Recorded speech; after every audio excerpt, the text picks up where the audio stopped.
शिवाय। मित्रों, यूं तो ईश्वरी शक्ति समस्त ब्रह्मांड के कण कण में व्याप्त रहती है। हरि व्यापक सर्वत्र समाना के अनुसार भगवान हर समय समस्त जड़ चेतन समुदाय में मौजूद रहते हैं। हालांकि उनके प्रत्यक्ष दर्शन तो हमें नहीं हो पाते, होते भी हैं तो विरलों को होते हैं, फिर भी वह हमें बहुत कुछ संकेतों के माध्यम से अपनी उपस्थिति का एहसास जरूर करवाते रहते हैं। ऐसे बहुत ही कम सौभाग्यशाली लोग होते हैं जिन्हें ये संकेत भी मिलते हैं, परंतु जिन्हें ये संकेत मिलते हैं वो बड़े ही सौभाग्यशाली लोग होते हैं। जो संकेत उन्हें मिला करते हैं उनका हमारे शास्त्रों में बड़े ही विशद रूप से वर्णन किया गया है। अगर किसी को भी यह संकेत मिलते हैं तो उसे समझ लेना चाहिए कि वो कोई साधारण व्यक्ति नहीं है। आपके आसपास कोई न कोई ईश्वरी शक्ति जरूर है। वह हर समय आपको सही मार्ग दिखाती है। कभी कभी मौत भी आपको छूकर निकल जाती है। कभी कभी किसी दुर्घटना में आप बाल बाल बच जाते हैं। यह उस ईश्वरी शक्ति के कारण ही हो पाता है। ईश्वरी शक्तियाँ कुछ खास लोगों का चुनाव भी करती हैं जो स्वयं सत्य, ज्ञान, प्रेम के मार्ग पर चलते हैं।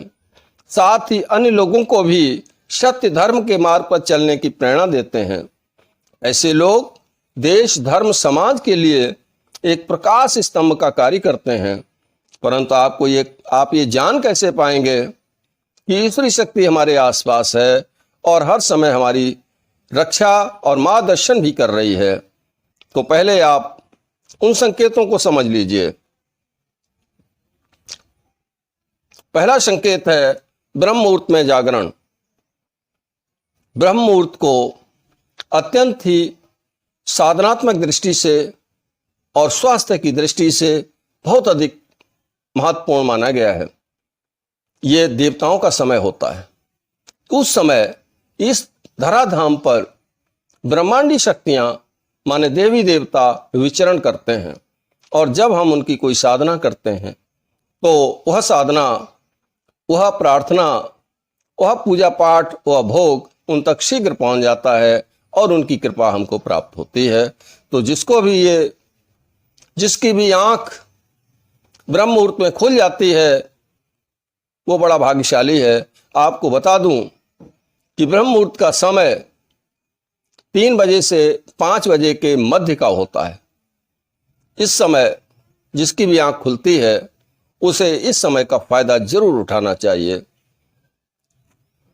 अगला संकेत है सपने में सर्पों का दिखाई देना।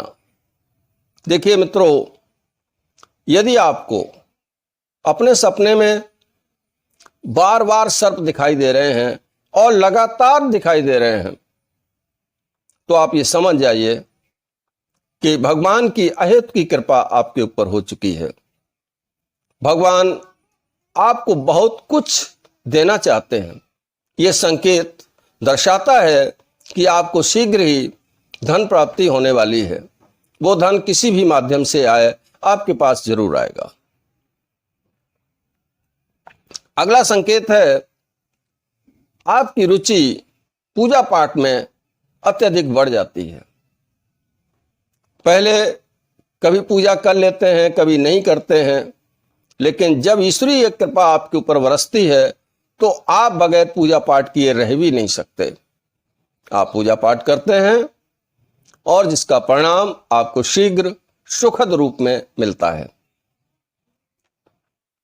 जब आपको स्वप्न में देवालय, शिवालय या किसी अन्य मंदिर का दर्शन होता है तो आप समझ जाइए कि ईश्वरी कृपा आपके ऊपर हो रही है और ईश्वर अपनी उपस्थिति का एहसास करा रहे हैं।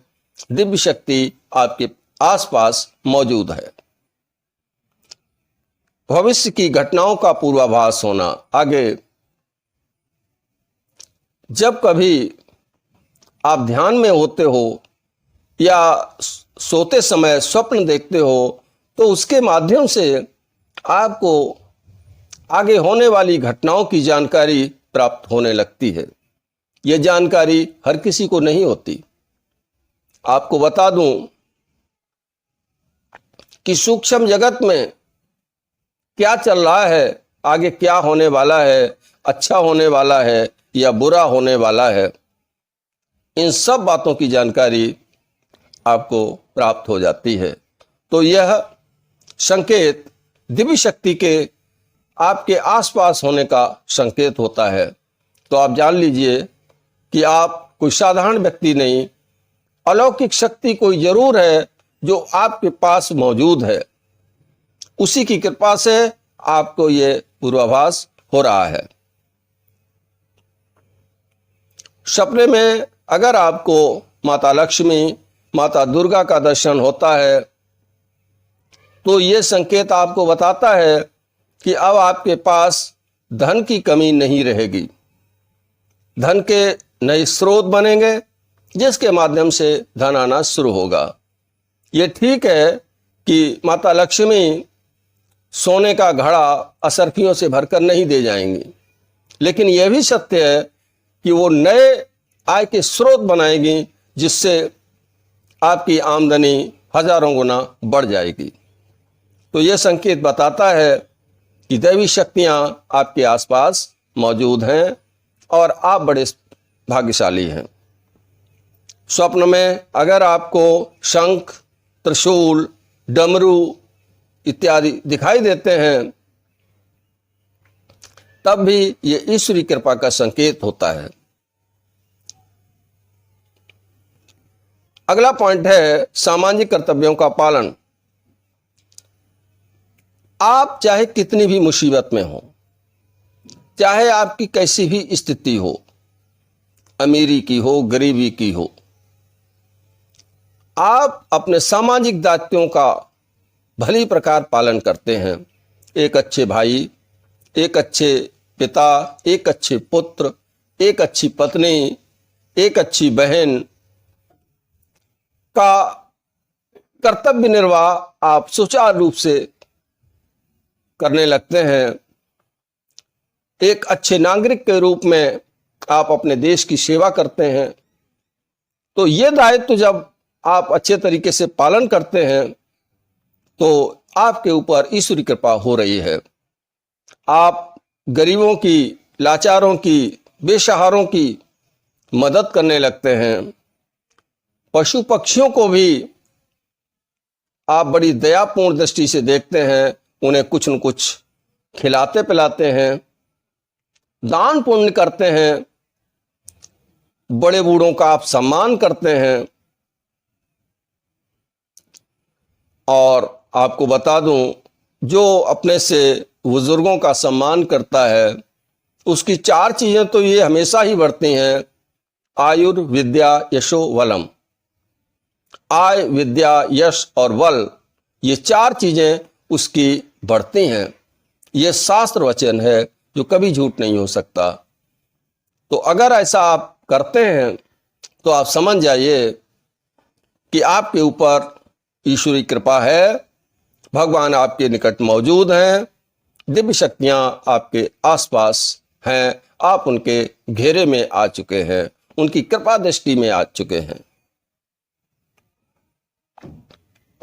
जब आप को कोई सपना होता है, किसी घटना का आभास होता है जो कि भविष्य में घटने वाली है, और यदि वो बुरी है तो आप अत्यंत अंदर से दुखी हो जाते हैं। आप सोचते हैं कि इस घटना को कैसे टाला जाए, या घटना से जो भी प्रभावित होने वाले लोग हैं उन्हें हम क्या मदद कर पाएं, और यथासंभव जो भी साधन आपके पास उपलब्ध होते हैं आप उनसे उन लोगों की मदद भी करते हैं। ये कोई साधारण संकेत नहीं है। दूसरे के दुख से दुखी होना ये ईश्वरी कृपा का संकेत है, क्योंकि आज की स्वार्थी दुनिया में हर व्यक्ति अपना मतलब ही सिद्ध करने की कोशिश करता है, अपना स्वार्थ सिद्ध करने की कोशिश करता है, दूसरों की परवाह नहीं। लेकिन यदि आप के अंदर दया करुणा का भाव जागृत होता है, दूसरे की मदद करने का भाव जागृत होता है, तो ये बहुत बड़ी दिव्य शक्ति आपको प्रेरणा दे रही है। भगवान आपके साथ हैं और आपको इस तरह की प्रेरणा देते हैं। तो आप समझ जाइए कि आप उन सौभाग्यशाली लोगों में से हैं जिन्हें भगवान ने किसी विशेष कार्य के लिए चुना हुआ है। जब कभी आप अपने पूजा घर में जाते हैं तो पूजा घर से या फिर आपके शरीर से ही एक कई गंधों से मिश्रित बड़ी अच्छी सुगंध आपको महसूस होती है। वो सुगंध आपको हर समय महसूस होती है, सोने से जागने पर भी महसूस होती है, स्नान आदि करने के उपरांत भी महसूस होती है, आप कहीं यात्रा कर रहे हैं तब भी आपको महसूस होती है। वो सुगंध कभी आपका पीछा नहीं छोड़ती। यदि ऐसी स्थिति आपके साथ हो रही है तो दिव्य शक्ति आसपास ही नहीं, आपके शरीर के अंदर मौजूद है। तो आप समझ सकते हैं कि जिस व्यक्ति के शरीर के अंदर वह शक्ति जागृत हो चुकी है, ईश्वरीय शक्ति जागृत हो चुकी है, तो उससे बड़ा सौभाग्यशाली और कौन हो सकता है।